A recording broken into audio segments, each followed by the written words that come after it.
If you lived in the United Kingdom in 1836, you may have come across a variation of a story that appeared in many newspapers across the land. That early in July 1836, some boys were searching for rabbits' burrows in the rocky formation near Edinburgh known as Arthur's Seat. In the side of a cliff, they came upon some thin sheets of slate, which they pulled out. Little cave. 17 tiny coffins, 3 or 4 inches long. In the coffins were miniature wooden figures. They were dressed differently in both style and material.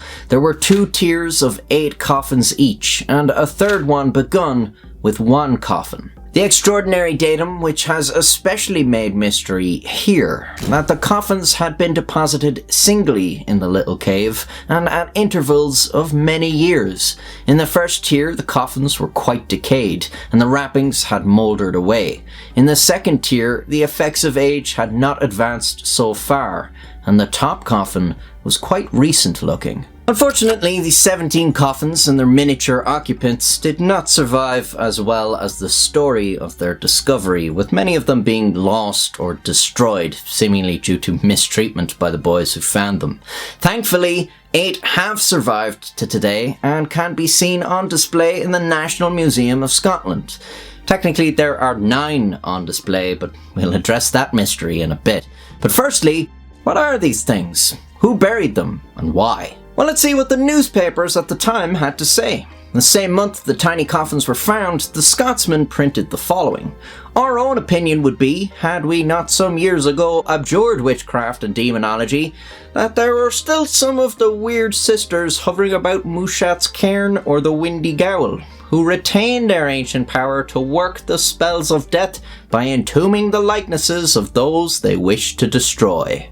Oh, well, case closed, I guess. Very informative. We stopped believing in black magic years ago, but if we still believed in it, then that's what we think was going on. Well, let's see if there's any evidence to support that. There are some noteworthy things we can learn from the construction of the dolls and their coffins, commonly referred to as the Arthur's Seat dolls or fairy coffins. Firstly, it seems pretty obvious that these are representative of some sort of funeral. The figurines are wrapped in what appears to be some sort of burial shroud. We'll talk more about that later, but those are almost certainly coffins the dolls were found in. At the time of their discovery, the lids were nailed in place. So it seems someone basically gave these dolls a human funeral. Who did that? Here's an excerpt from some modern analysis on the coffins. Each coffin contains an occupant and has been hollowed from a solid piece of wood. Each also has a lid which has been held in place by pins of various sizes, driven down through the sides and ends of the coffin base. In many instances, the pin shafts are still in place, though some are bent over. When the lids were prized off the coffins, most of the hand-wound pinheads became detached. Although the type of wood has not previously been commented on, it has now been identified as Scots pine. Coffin dimensions vary. Those now accessible for study are 3.7 to 4.1 inches long, 0.7 to 1.2 inches wide, and 0.8 to 1.0 inches deep with their lids in place. Judging by the longitudinal scoring on the base of the recess, a sharp knife, probably a hooked knife, has been used. The fact that the surfaces at the ends of the recess are so cleanly cut indicates that the knife has been very sharp, but the user has apparently not been a woodworker by trade because he has not had access to an edged tool such as a chisel to cut out the base of the recess, and has had difficulty in controlling the depth of the cuts, which have even penetrated the base of coffin number 5. There are 2 types of external shape. 5 of the coffins, numbers 1, 2, 4, 6 and 8, have been carved with square cut corners and edges, although most have slightly bowed sides, so the coffin has a taper at each end. However, the remaining 3, numbers 3, 5 and 7, have a pronounced rounding of the edges and ends of the coffin. This suggests a different manual approach and may indicate that the coffins could have been carved by 2 different individuals. So it seems the coffins were made by someone, or potentially some people, who had an idea of what they were doing but lacked the specific tools and expertise to do it expertly. So they may have been a shoemaker or leather worker, but not a carpenter. This is kind of weird because whoever made those coffins almost certainly did not make those dolls, and the evidence for that goes far beyond an apparent disparity in craftsmanship. Because whoever made these dolls, it seems, did not intend for them to be buried. The dolls' eyes are open, they have an erect posture and flat-soled feet that allows them to stand upright. They have joints in their shoulders that allow their arms to be posed.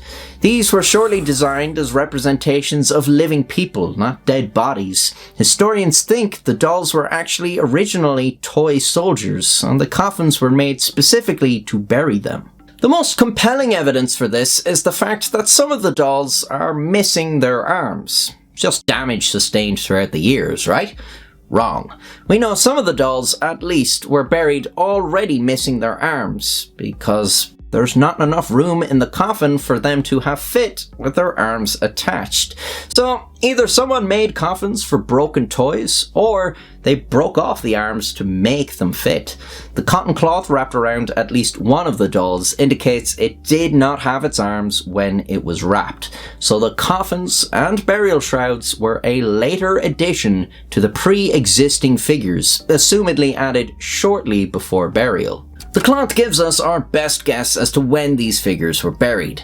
Based on the materials and stitching used, it seems the cloth was made around the 1800s. So the figurines may have been buried just 10 years before they were found.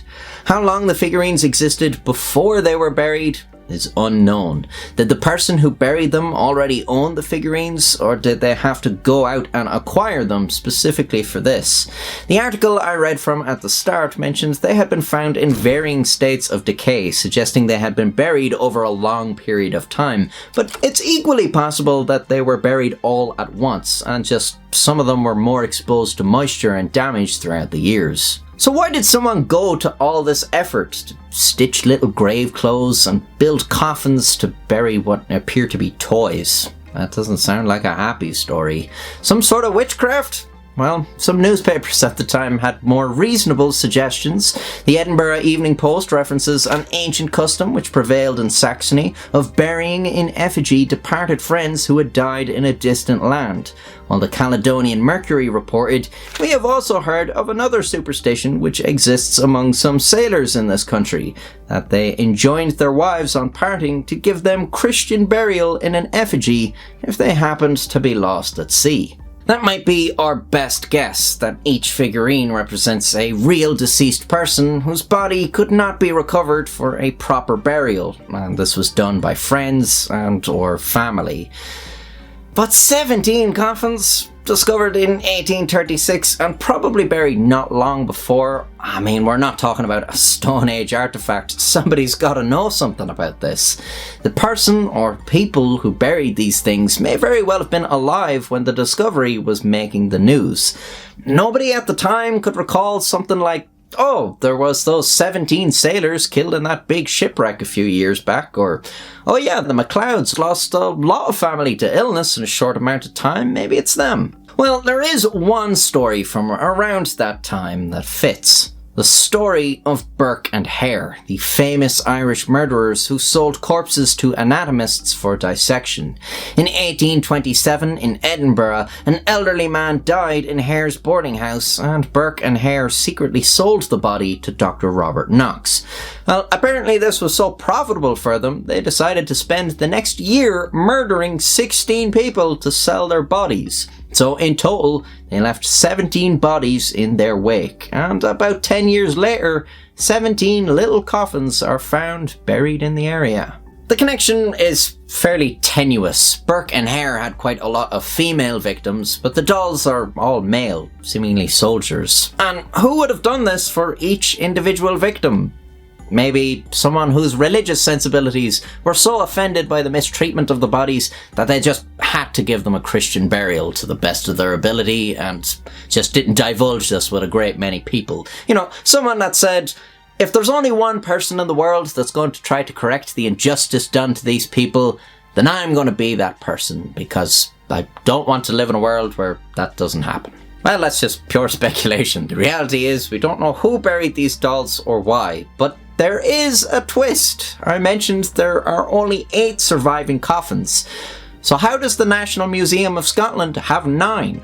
Well, in December 2014, the museum received a mysterious package. Inside was a replica coffin and doll. What's more, there was a note. 18, to the National Museum of Scotland. A gift for caring for our nation's treasures, especially the 8. The note closes with a quote. And as Fetz took the lamp, his companion untied the fastenings of the sack and drew down the cover from the head. The light fell very clear upon the dark, well-moulded features and smooth-shaven cheeks of a too familiar countenance, often beheld in dreams of both of these young men. A wild yell rang up into the night. Each leaped from his own side into the roadway. The lamp fell, broke, and was extinguished, and the horse, terrified by this unusual commotion, bounded and went off towards Edinburgh at a gallop, bearing along with it sole occupant of the gig, the body of the dead and long dissected Grey. This is an excerpt from Robert Louis Stevenson's 1884 short story, The Body Snatcher, and seems to imply the coffins are indeed related to Burke and Hare. But did the person who sent this package actually have any insight regarding the coffins and their story, or is this just a light-hearted amusement thought up by someone with an interest in the history? Probably the latter, but just like the original figures, it makes you wonder what was going through the person's mind when they were putting this together. Unless they really were used for some sort of witchcraft, the burial of the dolls was probably a pretty sad event. If they're effigies of real people, this might have been the only funeral they got, and whoever buried the dolls might have looked at them thinking, I'm sorry, this was the best I could do. But maybe they didn't represent anybody. Maybe they were buried in the same spirit as they were created, as toy soldiers. Maybe a grieving parent buried their child before going about, laying the men under their command to rest. Given the care put into making the coffins, the burial shrouds for the soldiers, it would be a particularly heartbreaking story. But I did just make it up. So what do you think of the fairy coffins? Who? What? Why? I'm pretty interested in hearing your theories, so put them down in the comments. Are there any non-creepy reasons someone would make funeral accessories for dolls and bury them? Will historians in the future ever be baffled to find a collection of G.I. Joes and little plastic coffins with flags draped over them? Oh my god! It's not an art piece, is it? Tell me this was not some sort of kitschy, subversive epigram made by an 1800s proto-Banksy, and we've all confused it for some profound ritual made in earnest. No, that's too depressing. Better if there's real human tragedy involved. That's what I'm choosing to believe. What about you?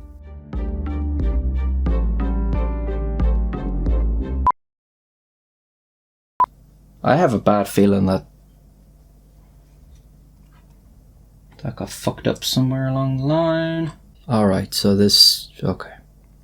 Had we not some years ago... fuck you. Shut the fuck up down there. There are 2 types of external shape. 5 of the coffins... Coffins? There are 2 types of external shape. 5 of the coffins... I said it again? The famous Irish murderers who sold corpses to anatomists for dissection. You fucker. To the National Museum of Scotland, a gift to thank you for caring for... Look, just take the ones that are already there. Fuck this fucking yoke. A wild yell rang up into the night. Fuck you, and also fuck you. Maybe a grieving parent... Fuck! Oh my god.